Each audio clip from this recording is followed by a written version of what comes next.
Hey guys, and welcome back to the Family Fudge. Today on What's Cookin' Wednesday, I'm sharing another Disney-inspired recipe. Today I'm going to be making the holiday turkey sandwich, which can be found at the Earl of Sandwich at both Disneyland and Disney World. This unique sandwich has everything you might expect in your traditional holiday meal. It is very unique and tasty, so stay tuned and I will show you how to make it. Okay, so the Earl of Sandwich.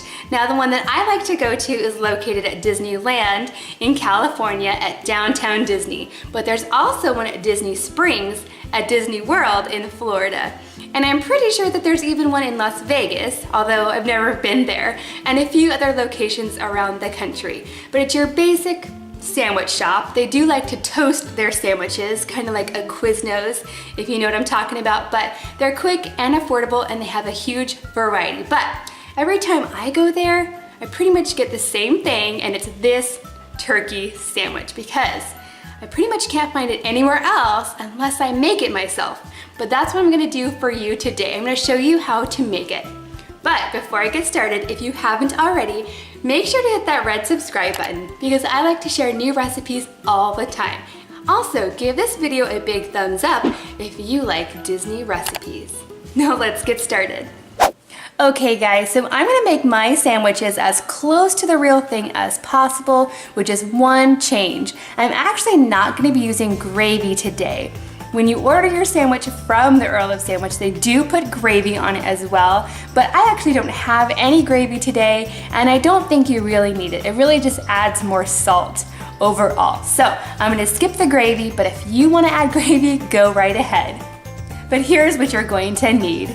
I'm starting with some regular turkey lunch meat. This is oven roasted turkey, just like they use in the store, and you're gonna need about 3 to 4 slices per sandwich. For the bread, I'm using these ciabatta loaves.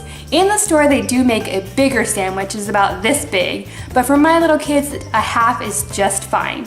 You can use any roll that you prefer. Next up, we have the cranberry sauce. I'm using the whole berry cranberry sauce. That part is important. You definitely don't want to use the jelly kind for this recipe. And then we have the stuffing. I think that what they make in the store tastes just like stovetop, so that's what I'm working with today. And I actually like the lower sodium version. It's just not as salty. I'm also using some mayo and a little bit of butter to go in my stuffing mix. And that's it, super easy.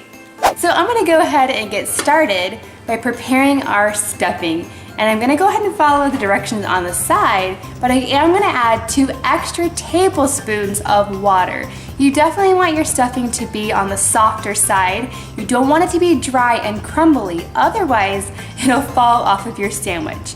I'm gonna go ahead and put my water in here. This is 1.5 cups plus 2 tablespoons.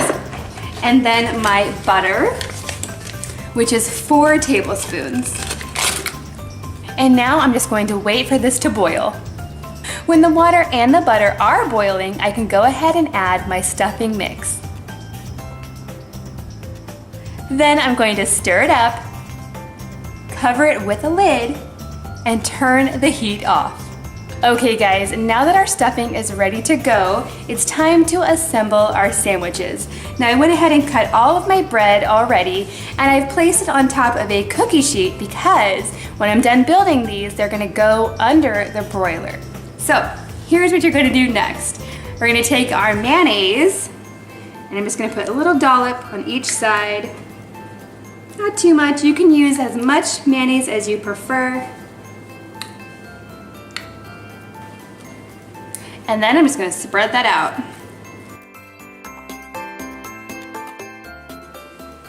Next up is the turkey. So I'm gonna go ahead and put 2 or 3 slices on one side of our bread.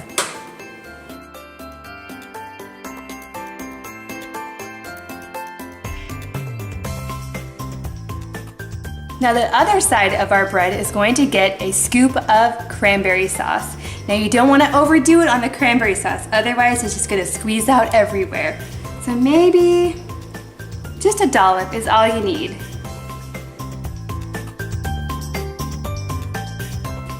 And I'm going to go ahead and spread this out. We just want a little bit of cranberry in every bite.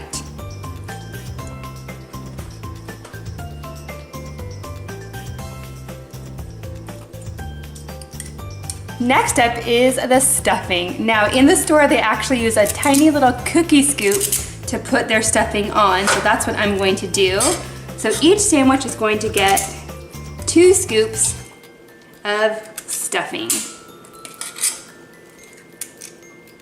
Now when you order these from the Earl of Sandwich, they are not the neatest sandwich. They are kind of messy, but I'm totally fine with that because they are so good.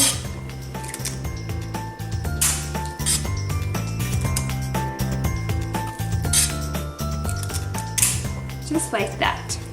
Now, if you were going to add gravy, this would be the time. They actually put a ladle of gravy right on top of the stuffing, but I'm gonna go ahead and leave that out today. So I'm gonna take this right now and put it under my broiler for just a few minutes. We just wanna warm it through. We don't wanna burn it or anything like that. And here they are. I'm telling you, the house smells so good right now. It smells like Thanksgiving. I'm gonna go ahead and scoot this over here and plate it up for you. So here we go. It's all the way warmed through. The bread is a little bit toasted, but it's still nice and moist. So now I'm just gonna close up my sandwich and cut it in half. They always do it on the diagonal at the Earl of Sandwich. And there it is. Look at all the colors and the textures, and it smells so good. Now with my sandwich, I'm going to serve some kettle chips, and I thought sweet potato would go perfectly with our holiday sandwich. And there you have it. It is so good. I hope you guys love it. Okay friends, if you like this video, please give it a big thumbs up. Also, let me know in the comments down below if you like the holiday sandwich. I know some people really like it and other people think it's kind of gross, so let me know what you think. Thanks for watching and I'll see you next time.